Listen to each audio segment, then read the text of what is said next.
Welcome back to Krishna commerce classes. आज हम इस क्लास में डिस्कस करेंगे टीएस ग्रीवाल से एडमिशन ऑफ ए पार्टनर से क्वेश्चन नंबर 64 प्रैक्टिकल प्रॉब्लम से। क्वेश्चन नंबर 64 कहता है A B and C are partners sharing profits and losses in the ratio of 3:2:1। A B तथा सी पार्टनर है जिसका ओल्ड प्रॉफिट शेयरिंग रेशियो 3:2:1 दिया हुआ है। That means 3/6, 2/6 and 1/6। This is your old profit sharing ratio. Now their balance sheet as at 31 March 2023 is as follow. इसका balance sheet दिया हुआ है, बैलेंस शीट में सारा इंफॉर्मेशन दिया है। This is old balance sheet.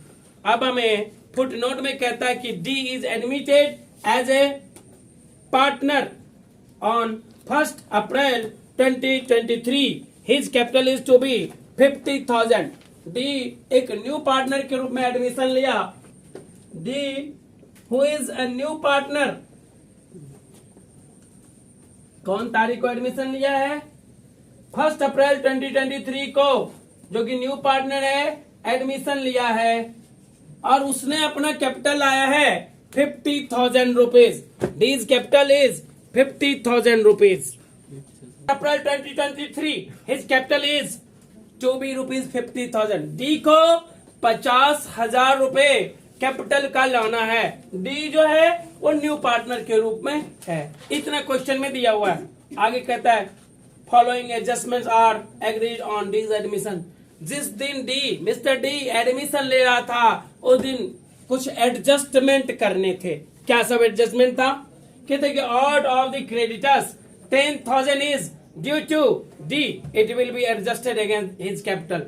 जब डी आया तो पता लगा कि भाई ये डी तो क्रेडिटर भी है, मिस्टर डी क्रेडिटर भी है। अब जरा बैलेंस शीट में देखो क्रेडिटर कितना है।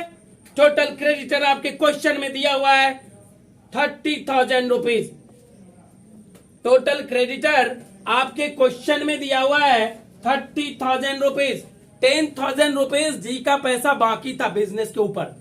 यानी कि डी जो था वो फर्म के लिए क्या था? क्रेडिटर था। जब डी एडमिशन लिया तो इसको कैपिटल लाना था कितना? 50,000 रुपए। उस 50,000 में 10,000 रुपए ऑलरेडी फर्म में पड़ा हुआ था डी का क्रेडिटर के रूप में। अब तो डी ऑनर होने जा रहा है, पार्टनर होने जा रहा है। डी जो है फर्म का मेंबर बनने जा रहा है। डी ने कहा कि हम 40,000 लाते हैं, 10,000 वहां से जो क्रेडिटर के रूप में है मेरा, उसको तुम ट्रांसफर कर दो मेरे कैपिटल में। मिस्टर डी को टोटल 50,000 कैपिटल लाना है, बट वो 50,000 कैपिटल कैश के रूप में नहीं लाएगा, सिर्फ 40,000 रुपए कैपिटल के रूप में लाएगा, क्योंकि 10,000 रुपए इस क्रेडिटर रुपीज अमाउंट में यानी 30,000 में शामिल है जो कि डी का है। यानी कि क्रेडिटर खत्म हो जाएगा, कैपिटल बढ़ जाएगा। आई बात समझ में? क्रेडिटर खत्म हो जाएगा, कैपिटल बढ़ जाएगा। तो ये पहला था। दूसरा कहता है advertisement expenses of 1,200 are to be carried forward as prepaid expenses. ये जो एडवर्टाइजमेंट एक्सपेंसेस है इसको डेफर्ड एक्सपेंसेस भी कहते हैं। डेफर्ड एक्सपेंसेस, तो डेफर्ड एक्सपेंसेस को प्रीपेड एक्सपेंसेस के रूप में लिखना है। प्रीपेड एक्सपेंसेस तुम्हारे लिए क्या होता है? एसेट्स होता है ना बउआ। प्रीपेड एक्सपेंसेस तुम्हारे लिए एसेट्स होता है। एसेट्स के रूप में तुम उसे लिखोगे। कोई डाउट है किसी को? तो रिवैल्यूएशन अकाउंट में हम एसेट्स के रूप में लिखेंगे। आगे बढ़ते हैं। Expenses debited in PL account, profit and loss account.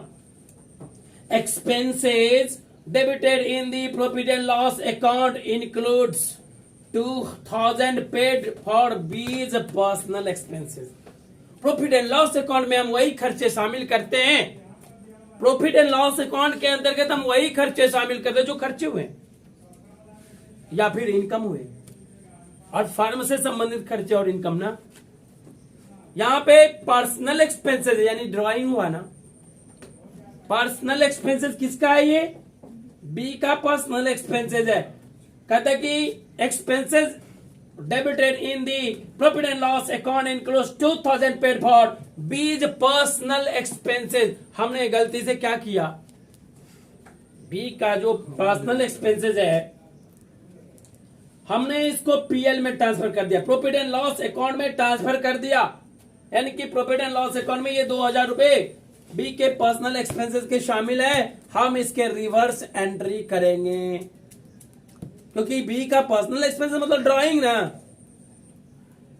आई बात समझ में, आगे बढ़ते हैं।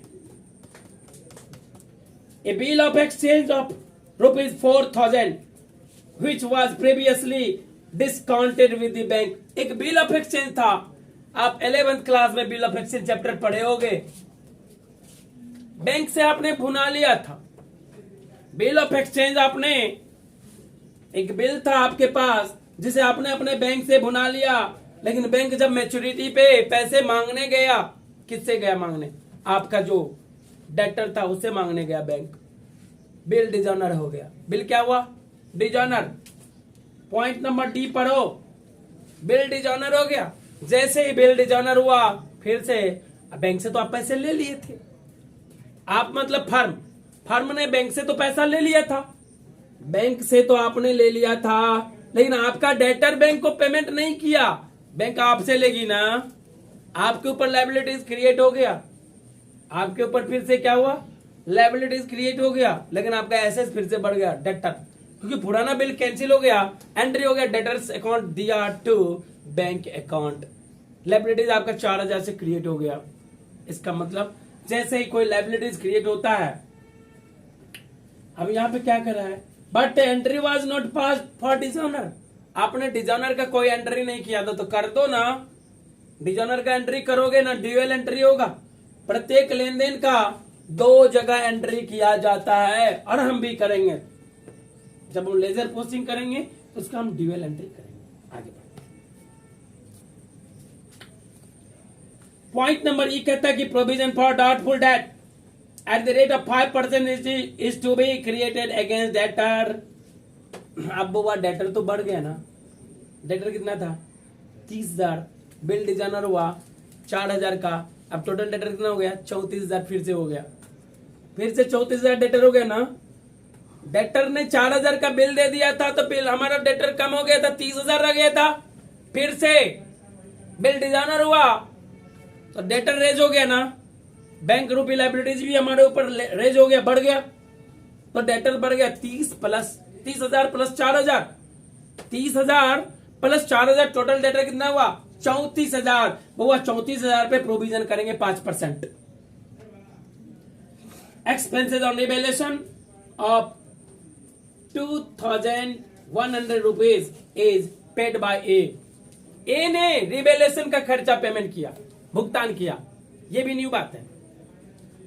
ए ने रिवैल्यूएशन एक्सपेंसेस पेड किया। अगर कैश में फर्म के द्वारा किया जाता तो लिखते revaluation account DR to cash account या revaluation account DR to bank account, लेकिन रिवैल्यूएशन खर्चा, रिवैल्यूएशन एक्सपेंसेस मिस्टर ए जो कि पार्टनर है फर्म का, उसके द्वारा किया गया, तो एंट्री हो जाएगा revaluation account DR to A's capital account. उतना से कैपिटल को बढ़ा दो, पार्टनर ने चूंकि रिवैल्यूएशन एक्सपेंसेस भुगतान किया है तो पार्टनर के कैपिटल को उतना से बढ़ा दोगे ना, रिवैल्यूएशन अकाउंट या टू एज कैपिटल अकाउंट।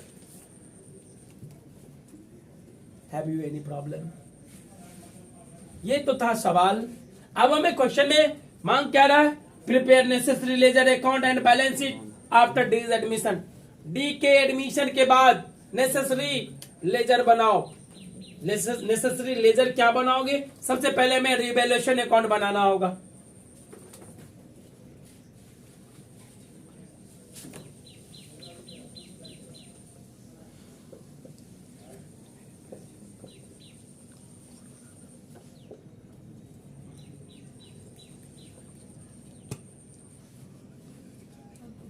हम लोग सबसे पहले लिखेंगे provision for doubtful date.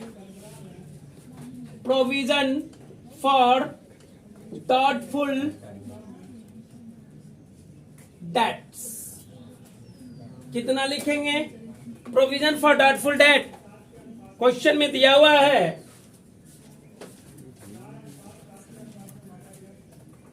Debtor 30,000, debtor working note में यहां लिख रहा हूं समझाने के लिए।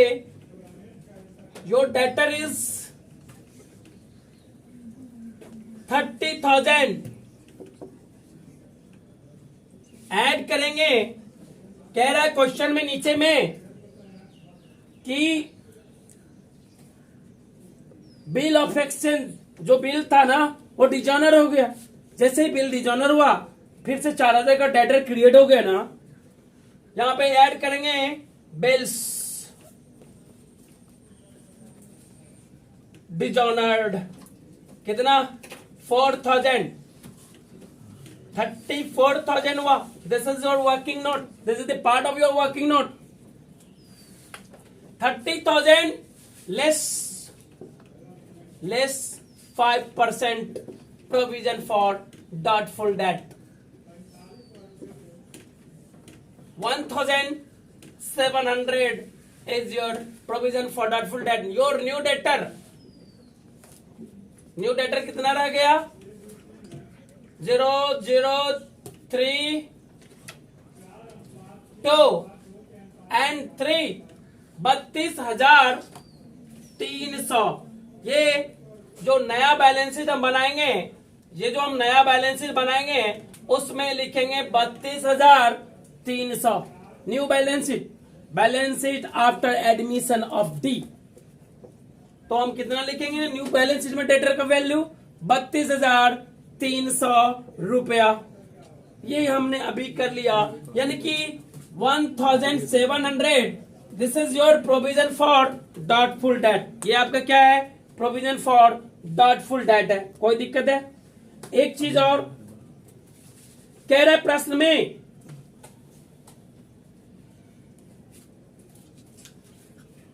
Expenses on revelation of ₹2,000 is paid by A. Revelation का जो एक्सपेंसेस है वो मिस्टर ए के द्वारा पेड किया गया है। रिवेलेशन एक्सपेंसेस, इसका एंट्री हो जाएगा revaluation account DR to A's capital account. अगर कैश में फंड के द्वारा पे किया जाता तो लिखते revaluation account DR to cash account, expenses है ना। लेकिन चूंकि ए ने पेमेंट किया है तो उतना से ए को दोगे ना। ए का कैपिटल बढ़ जाएगा 2,100 से, 2,100 से ये भी बढ़ गया, यानी कि हम इसको भी यहां लिखेंगे। यहां पे लिखेंगे एज कैपिटल अकाउंट। कितना अमाउंट हुआ? 2,100। आगे कह रहा है क्वेश्चन में, यानी advertisement expenses of 1,200 are to be carried forward as prepaid expenses. हम यहां पे सीधे लिख देते हैं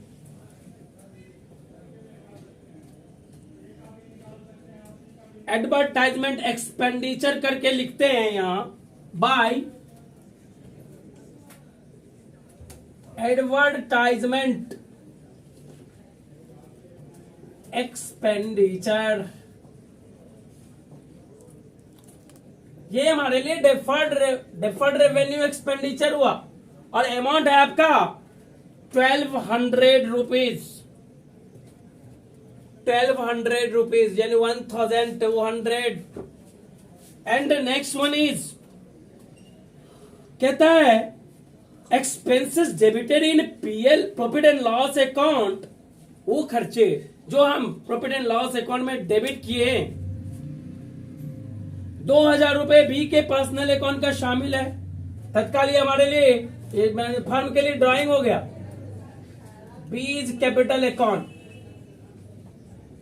क्यों? ये ड्राइंग है ना, ये फर्म के लिए खर्चा नहीं है, ये फर्म का खर्चा नहीं है, ड्राइंग है। इसलिए हम यहां पे लिखे 2,000 रुपीज।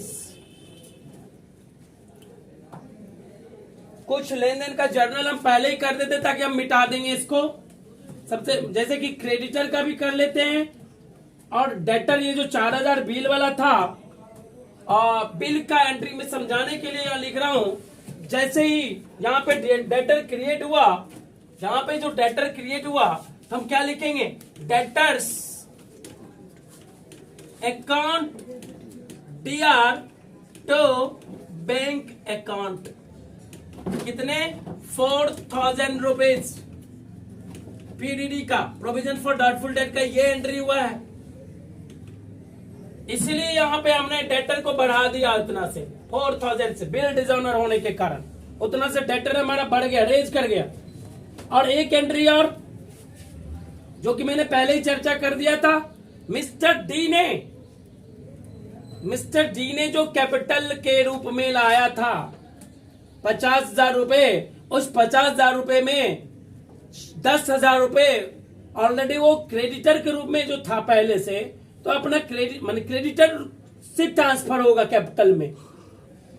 डी इससे पहले क्रेडिटर था फर्म का, क्रेडिटर के रूप में डी ने 10,000 रुपए कंट्रीब्यूट किया था। अब वो क्रेडिटर वाला कंट्रीब्यूशन कैपिटल के रूप में कंट्रीब्यूट करना चाहता है, तो अगला एंट्री हम ये भी कर सकते हैं। डी जब क्रेडिटर था तो क्रेडिटर के रूप में क्रेडिटर्स अकाउंट को डेबिट करो DR, तो अब ये डी के कैपिटल में ट्रांसफर हो जाएगा, डी इज कैपिटल। ये वाला एंट्री भी मैं यहीं पे कर दिया। रिवेलेशन अकाउंट बनाने से पहले ही 10,000 रुपए यहाँ ट्रांसफर हो जाएगा, बट इस 10,000 का एंट्री यहाँ पर नहीं करोगे, बैलेंस शीट में जाएगा और कैपिटल अकाउंट में जाएगा। बैलेंस शीट में जाएगा, बैलेंस शीट में क्या हुआ, क्रेडिटर घट जाएगा 10,000 से, कैपिटल अकाउंट में डी का कैपिटल में बढ़ जाएगा। डी कैश के रूप में मात्र 40,000 लाएगा, 10,000 यहां से ट्रांसफर हुआ, कैपिटल बढ़ गया और लाइबिलिटीज उतना से घट गया, फर्म का लाइबिलिटीज घट गया। तो ये एंट्री हम बाद में करेंगे, फिलहाल हम रिवेलेशन अकाउंट की देख ले।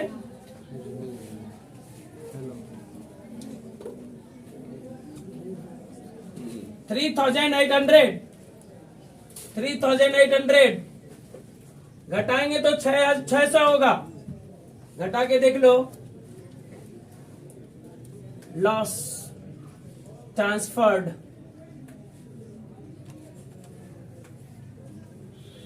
टू कैपिटल अकाउंट ABC 3/6, 2/6, 1/6, यानी 100 रुपए यहां आएगा, 200 रुपए यहां आएगा और 300 रुपए यहां आएगा। This is your revaluation account. अब हम पार्टनर के कैपिटल अकाउंट बनाएंगे, partners capital account. Now we have to prepare partners capital account. Partners capital account, there are 3 partner here.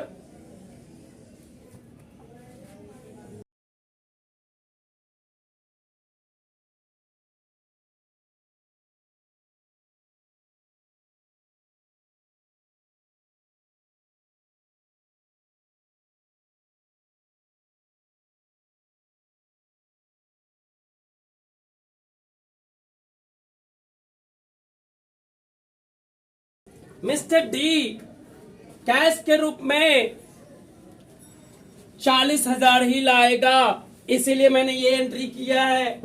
Mister D को कैपिटल के रूप में 50,000 रुपए कंट्रीब्यूट करना है। मिस्टर डी को कैपिटल के रूप में 50,000 रुपए कंट्रीब्यूट करना है। 40,000 कैश में लाता है और 10,000 रुपए ऑलरेडी क्रेडिटर के रूप में पुराने बैलेंस शीट में पड़ा हुआ है। मिस्टर डी पार्टनर बनने से पहले फर्म का क्रेडिटर हुआ करता था। टोटल क्रेडिटर 30,000 का है, 30,000 का है। टोटल क्रेडिटर कितने का है, 30,000 रुपए का है। 30,000 में 10,000 रुपए मिस्टर डी का शामिल है। मिस्टर डी का कंट्रीब्यूशन क्रेडिटर के रूप में 10,000 रुपए। तब वहां से 10,000 निकाल लिया और हमने एंट्री किया creditors account DR to D's capital account. इसीलिए अब मिस्टर डी 50,000 रुपए टोटल कैपिटल तो है उसका, लेकिन 10,000 यहां से लाएगा और कैश के रूप में, कैश या बैंक कहो, बैंक के रूप में मिस्टर डी सिर्फ 40,000 रुपए ही लाएंगे। Revaluation loss will be transfer to partners capital account, old partners capital account in old profit sharing ratio 600 रुपए है। रिवैल्यूएशन लॉस यहां पे लिखेंगे रिवैल्यूएशन अकाउंट ब्रैकेट में लिख देंगे लॉस।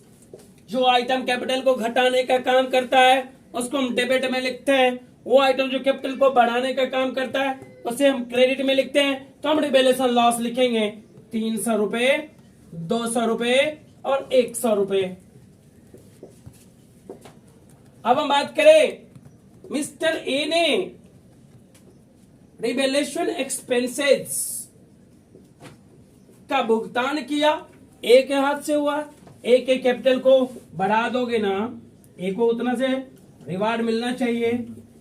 2,100 रुपए मिस्टर ए को मिलेगा, उसके कैपिटल को बढ़ा दो। पॉइंट नंबर सी पढ़ो, बी का पर्सनल एक्सपेंसेस है, ये बी का पर्सनल एक्सपेंसेस है जो कि हमने यहां पर लिखा है। यहां पे हम लिखेंगे रिवैल्यूएशन, ब्रैकेट में लिखेंगे ड्राइंग।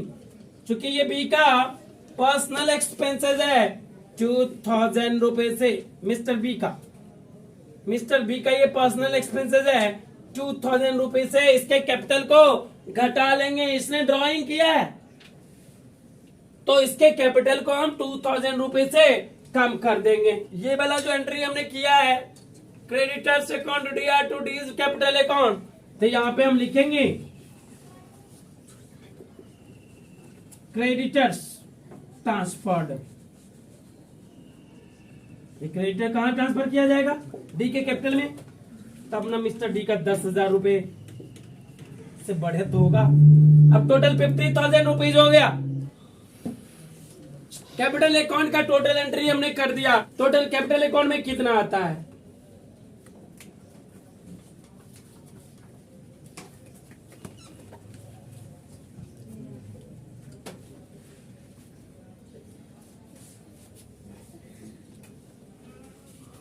जब हम यहां टोटल करेंगे, मिस्टर डी का कैपिटल 50,000, मिस्टर सी का 40,000, मिस्टर बी का 60,000, मिस्टर ए का 62,100। जहां पे हम लिखेंगे 62,100, 60,000, 40,000 एंड 50,000। यहां पर हम 50,000 लिख देंगे। यहां पे 39,900 लिखेंगे। यहां पर 3 7 57,800 लिखेंगे। 008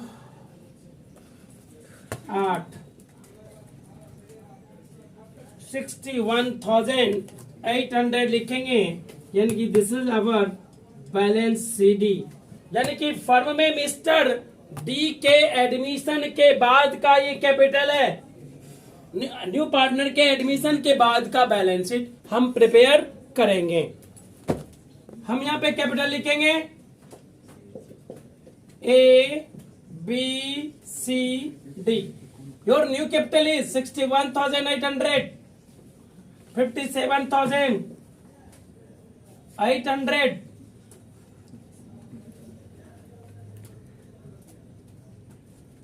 39,900 एंड 50,000। ये चारों पार्टनर का न्यू कैपिटल है। सबको हम जोड़ेंगे।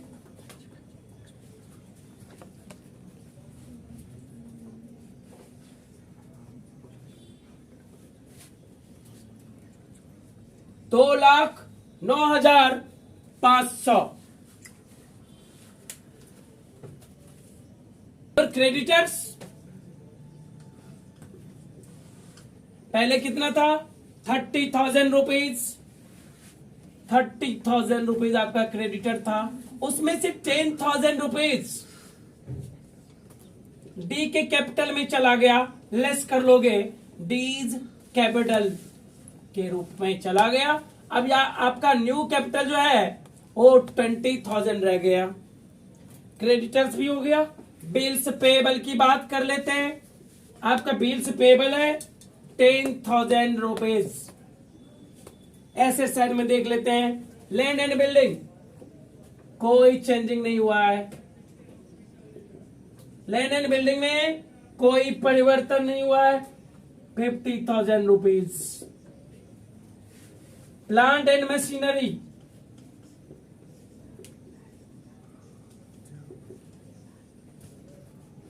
40,000 रुपीज।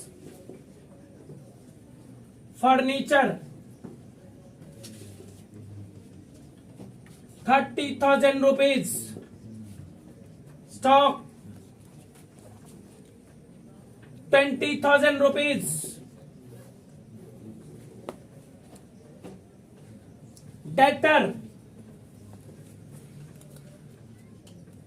डेटर हमने यहाँ पे वर्किंग नोट किया है ऑलरेडी। न्यू डेटर मुझे यहाँ पे दोबारा करने की जरूरत नहीं है। डेटर ऑलरेडी चेंज हुआ है। डेटर में से हम प्रोविजनिंग घटा लिए हैं, यानी ऐसे कर लो 34,000 यहाँ पे लिखता हूं, लेस करो पीडीडी 1,700 और घटा के आपका 32,300 हुआ। बिल्स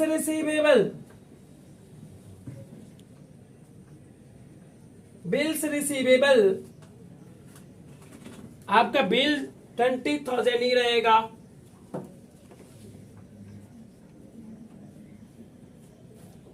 उसके अलावा बैंक के लिए हमें अलग से एक अकाउंट बनाना पड़ेगा। बैंक अकाउंट, हमें बैंक का एक अलग से अकाउंट बनाना होगा।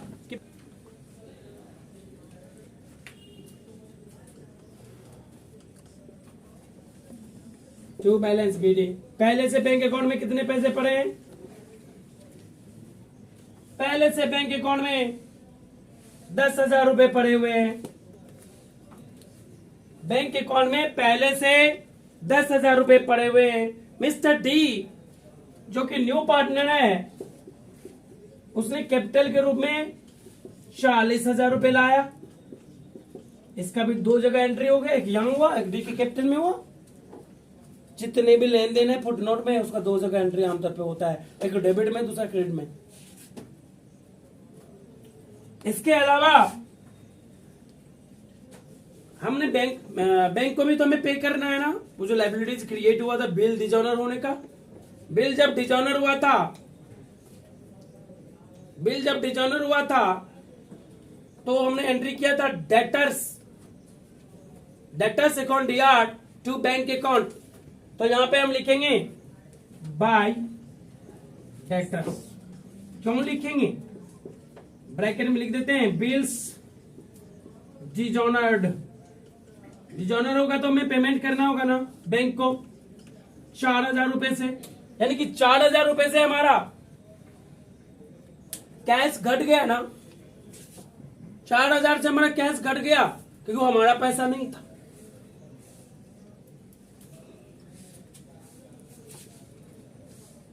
पचास हजार 46,000। योर न्यू कैश अकाउंट यानी कि bank balance is 46,000। This is balance CD, balancing figure 46,000। इसका हमें टोटल करना होगा।